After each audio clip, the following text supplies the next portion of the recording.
ज्या समयी इंद्र लपत छपत अहिल्याच्या कुटीरातून बाहेर पडत होता, त्याच वेळी गौतम मुनी स्नान करून परत येत होते.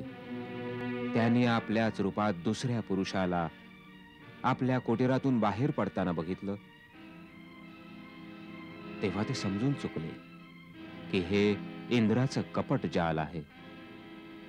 क्रोधाने भडकून त्याने इंद्र देवाला शाप दिला आणि त्याला विकल करून टाकलं. अहिल्या कुटीरातून बाहेर आली. तिला कळलं की तिच्याशी छळ कपट झालंय. ती रडत रडत पतीच्या चरणांवर पडली. परंतु क्रोधाविष्ट गौतम मुनींनी आवेशात येऊन आपल्या पत्नीलाही शाप दिला आणि ती त्याच क्षणी दगडाची शिळा बनली.